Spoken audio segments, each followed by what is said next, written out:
شروع اللہ کے نام سے جو بڑا مہربان نہایت رحم والا ہے۔ الف لام میم۔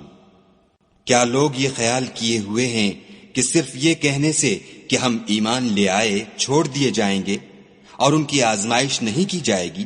اور جو لوگ ان سے پہلے ہو چکے ہیں ہم نے ان کو بھی آزمایا تھا اور ان کو بھی آزمائیں گے، سو خدا ان کو ضرور معلوم کرے گا جو اپنے ایمان میں سچے ہیں اور ان کو بھی جو جھوٹے ہیں۔ کیا وہ لوگ جو برے کام کرتے ہیں یہ سمجھے ہوئے ہیں کہ یہ ہمارے قابو سے نکل جائیں گے؟ جو خیال یہ کرتے ہیں برا ہے۔ جو شخص خدا کی ملاقات کی امید رکھتا ہو تو خدا کا مقرر کیا ہوا وقت ضرور آنے والا ہے اور وہ سننے والا اور جاننے والا ہے۔ اور جو شخص محنت کرتا ہے تو اپنے ہی فائدے کے لیے محنت کرتا ہے، اور خدا تو سارے جہان سے بے پرواہ ہے۔ اور جو لوگ ایمان لائے اور نیک عمل کرتے رہے ہم ان کے گناہوں کو ان سے دور کر دیں گے اور ان کو ان کے اعمال کا بہت اچھا بدلہ دیں گے۔ اور ہم نے انسان کو اپنے ماں باپ کے ساتھ نیک سلوک کرنے کا حکم دیا ہے۔ اے مخاطب، اگر تیرے ماں باپ تیرے در پہ ہوں کہ تو میرے ساتھ کسی کو شریک بنائے جس کی حقیقت کی تجھے واقفیت نہیں، تو ان کا کہنا نہ مانیو۔ تم سب کو میری طرف لوٹ کر آنا ہے، پھر جو کچھ تم کرتے تھے میں تم کو جتا دوں گا۔ اور جو لوگ ایمان لائے اور نیک عمل کرتے رہے ان کو ہم نیک لوگوں میں داخل کریں گے۔ اور بعض لوگ ایسے ہیں جو کہتے ہیں کہ ہم خدا پر ایمان لائے، جب ان کو خدا کے رستے میں کوئی ایذا پہنچتی ہے تو لوگوں کی ایذا کو یوں سمجھتے ہیں جیسے خدا کا عذاب۔ اور اگر تمہارے پروردگار کی طرف سے مدد پہنچے تو کہتے ہیں کہ ہم تو تمہارے ساتھ تھے۔ کیا جو اہل عالم کے سینوں میں ہے خدا اس سے واقف نہیں؟ اور خدا ان کو ضرور معلوم کرے گا جو سچے مومن ہیں، اور منافقوں کو بھی معلوم کر کے رہے گا۔ اور جو کافر ہیں وہ مومنوں سے کہتے ہیں کہ ہمارے طریق کی پیروی کرو، ہم تمہارے گناہ اٹھا لیں گے، حالانکہ وہ ان کے گناہوں کا کچھ بھی بوجھ اٹھانے والے نہیں۔ کچھ شک نہیں کہ یہ جھوٹے ہیں، اور یہ اپنے بوجھ بھی اٹھائیں گے اور اپنے بوجھوں کے ساتھ اور لوگوں کے بوجھ بھی۔ اور جو بہتان یہ باندھتے رہے قیامت کے دن ان کی ان سے ضرور پرسش ہوگی۔ اور ہم نے نوح کو ان کی قوم کی طرف بھیجا تو وہ ان میں 50 برس کم 1000 برس رہے، پھر ان کو طوفان کے عذاب نے آ پکڑا اور وہ ظالم تھے۔ پھر ہم نے نوح کو اور کشتی والوں کو نجات دی اور کشتی کو اہل عالم کے لیے نشانی بنا دیا۔ اور ابراہیم کو یاد کرو جب انہوں نے اپنی قوم سے کہا کہ خدا کی عبادت کرو اور اس سے ڈرو، اگر تم سمجھ رکھتے ہو تو یہ تمہارے حق میں بہتر ہے۔ تم تو خدا کو چھوڑ کر بتوں کو پوجتے اور طوفان باندھتے ہو، تو جن لوگوں کو تم خدا کے سوا پوجتے ہو وہ تم کو رزق دینے کا اختیار نہیں رکھتے۔ بس خدا ہی کے ہاں سے رزق طلب کرو اور اسی کی عبادت کرو اور اسی کا شکر کرو، اسی کی طرف تم لوٹ کر جاؤ گے۔ اور اگر تم میری تکذیب کرو تو تم سے پہلے بھی امتیں اپنے پیغمبروں کی تکذیب کر چکی ہیں، اور پیغمبر کے ذمے کھول کر سنا دینے کے سوا اور کچھ نہیں۔ کیا انہوں نے نہیں دیکھا کہ خدا کس طرح خلقت کو پہلی بار پیدا کرتا، پھر کس طرح اس کو بار بار پیدا کرتا رہتا ہے؟ یہ خدا کو آسان ہے۔ کہہ دو کہ ملک میں چلو پھرو اور دیکھو کہ اس نے کس طرح خلقت کو پہلی دفعہ پیدا کیا ہے، پھر خدا ہی پچھلی پیدائش پیدا کرے گا۔ بے شک خدا ہر چیز پر قادر ہے، وہ جسے چاہے عذاب دے اور جس پر چاہے رحم کرے، اور اسی کی طرف تم لوٹائے جاؤ گے۔ اور تم اس کو نہ زمین میں عاجز کر سکتے ہو نہ آسمان میں، اور نہ خدا کے سوا تمہارا کوئی دوست ہے اور نہ مددگار۔ اور جن لوگوں نے خدا کی آیتوں سے اور اس کے ملنے سے انکار کیا وہ میری رحمت سے نا امید ہو گئے ہیں، اور ان کو درد دینے والا عذاب ہوگا۔ تو ان کی قوم کے لوگ جواب میں بولے تو یہ بولے کہ اسے مار ڈالو یا جلا دو، مگر خدا نے ان کو آگ کی سوزش سے بچا لیا۔ جو لوگ ایمان رکھتے ہیں ان کے لیے اس میں نشانیاں ہیں۔ اور ابراہیم نے کہا کہ تم جو خدا کو چھوڑ کر بتوں کو لے بیٹھے ہو تو دنیا کی زندگی میں باہم دوستی کے لیے، مگر پھر قیامت کے دن ایک دوسرے کی دوستی سے انکار کر دو گے اور ایک دوسرے پر لعنت بھیجو گے، اور تمہارا ٹھکانہ دوزخ ہوگا اور کوئی تمہارا مددگار نہ ہوگا۔ پس ان پر ایک لوط ایمان لائے اور ابراہیم کہنے لگے کہ میں اپنے پروردگار کی طرف ہجرت کرنے والا ہوں، بے شک وہ غالب حکمت والا ہے۔ اور ہم نے ان کو اسحاق اور یعقوب بخشے اور ان کی اولاد میں پیغمبری اور کتاب مقرر کر دی، اور ان کو دنیا میں بھی ان کا صلہ عنایت کیا، اور وہ آخرت میں بھی نیک لوگوں میں ہوں گے۔ اور لوط کو یاد کرو جب انہوں نے اپنی قوم سے کہا کہ تم عجب بے حیائی کے مرتکب ہوتے ہو، تم سے پہلے اہل عالم میں سے کسی نے ایسا کام نہیں کیا۔ کیا تم لذت کے ارادے سے لونڈوں کی طرف مائل ہوتے اور مسافروں کی رہزنی کرتے ہو اور اپنی مجلسوں میں ناپسندیدہ کام کرتے ہو؟ تو ان کی قوم کے لوگ جواب میں بولے تو یہ بولے کہ اگر تم سچے ہو تو ہم پر عذاب لے آؤ۔ لوط نے کہا کہ اے میرے پروردگار، ان مفسد لوگوں کے مقابلے میں مجھے نصرت عنایت فرما۔ اور جب ہمارے فرشتے ابراہیم کے پاس خوشی کی خبر لے کر آئے تو کہنے لگے کہ ہم اس بستی کے لوگوں کو ہلاک کر دینے والے ہیں کہ یہاں کے رہنے والے نافرمان ہیں۔ ابراہیم نے کہا کہ اس میں تو لوط بھی ہیں۔ وہ کہنے لگے کہ جو لوگ یہاں رہتے ہیں ہمیں سب معلوم ہیں، ہم ان کو اور ان کے گھر والوں کو بچا لیں گے بجز ان کی بیوی کے کہ وہ پیچھے رہنے والوں میں ہوگی۔ اور جب ہمارے فرشتے لوط کے پاس آئے تو وہ ان کی وجہ سے ناخوش اور تنگ دل ہوئے۔ فرشتوں نے کہا کچھ خوف نہ کیجیے اور نہ رنج کیجیے، ہم آپ کو اور آپ کے گھر والوں کو بچا لیں گے، مگر آپ کی بیوی کے پیچھے رہنے والوں میں ہوگی۔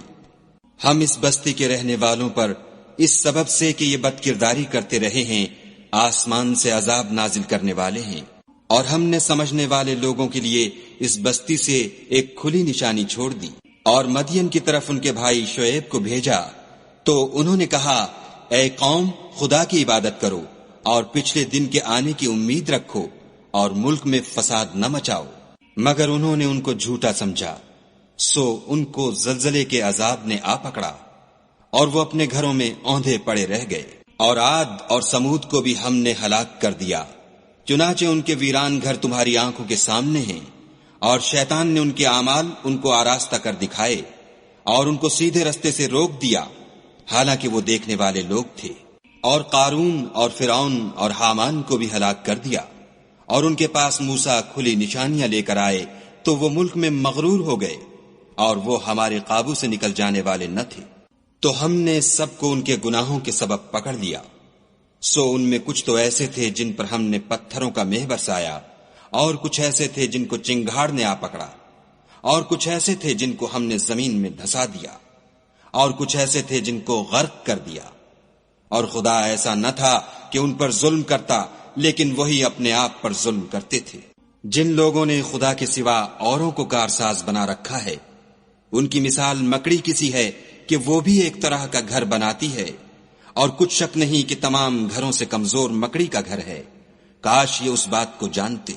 یہ جس چیز کو خدا کے سوا پکارتے ہیں، خواہ وہ کچھ ہی ہو، خدا اسے جانتا ہے، اور وہ غالب اور حکمت والا ہے۔ اور یہ مثالیں ہم لوگوں کے سمجھانے کے لیے بیان کرتے ہیں، اور اسے تو اہل دانش ہی سمجھتے ہیں۔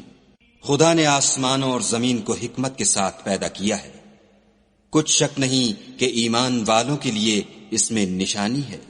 اے محمد صلی اللہ علیہ وآلہ وسلم، یہ کتاب جو تمہاری طرف وحی کی گئی ہے، اس کو پڑھا کرو اور نماز کے پابند رہو۔ کچھ شک نہیں کہ نماز بے حیائی اور بری باتوں سے روکتی ہے، اور خدا کا ذکر بڑا اچھا کام ہے، اور جو کچھ تم کرتے ہو خدا اسے جانتا ہے۔ اور اہل کتاب سے جھگڑا نہ کرو مگر ایسے طریق سے کہ نہایت اچھا ہو۔ ہاں، جو ان میں سے بے انصافی کریں ان کے ساتھ اسی طرح مجادلہ کرو، اور کہہ دو کہ جو کتاب ہم پر اتری اور جو کتابیں تم پر اتری ہم سب پر ایمان رکھتے ہیں، اور ہمارا اور تمہارا معبود ایک ہی ہے، اور ہم اسی کے فرما بردار ہیں۔ اور اسی طرح ہم نے تمہاری طرف کتاب اتاری ہے، تو جن لوگوں کو ہم نے کتابیں دی تھیں وہ اس پر ایمان لے آتے ہیں، اور بعض ان مشرک لوگوں میں سے بھی اس پر ایمان لے آتے ہیں، اور ہماری آیتوں سے وہی انکار کرتے ہیں جو کافر ازلی ہیں۔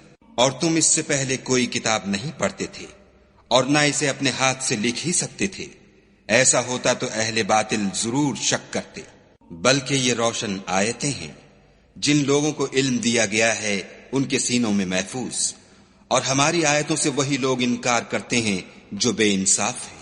اور کافر کہتے ہیں کہ اس پر اس کے پروردگار کی طرف سے نشانیاں کیوں نازل نہیں ہوئیں؟ کہہ دو کہ نشانیاں تو خدا ہی کے پاس ہیں، اور میں تو کھلم کھلا ہدایت کرنے والا ہوں۔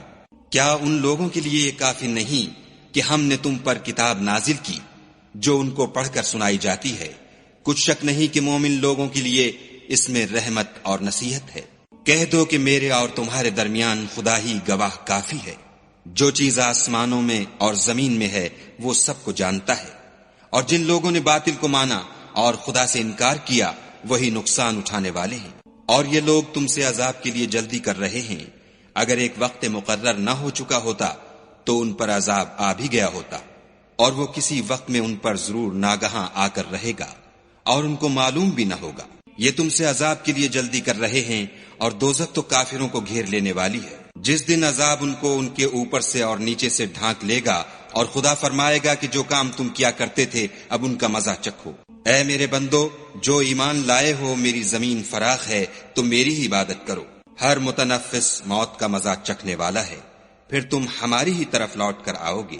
اور جو لوگ ایمان لائے اور نیک عمل کرتے رہے ان کو ہم بہشت کے اونچے اونچے محلوں میں جگہ دیں گے، جن کے نیچے نہریں بہ رہی ہیں، ہمیشہ ان میں رہیں گے۔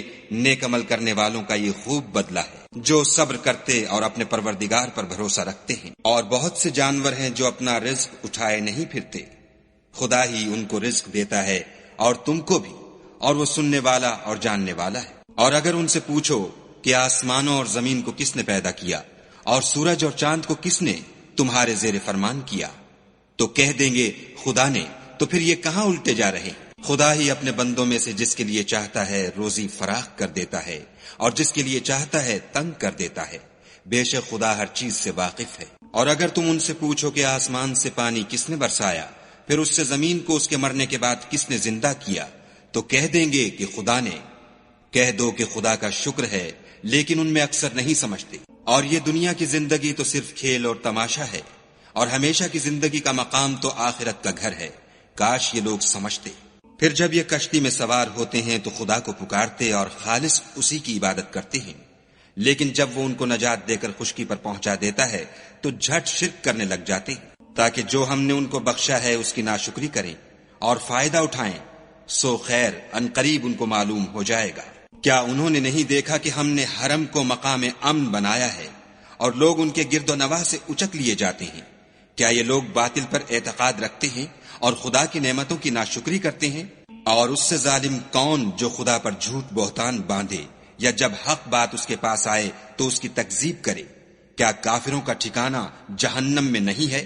اور جن لوگوں نے ہمارے لیے کوشش کی ہم ان کو ضرور اپنے رستے دکھا دیں گے، اور خدا تو نیکوکاروں کے ساتھ ہے۔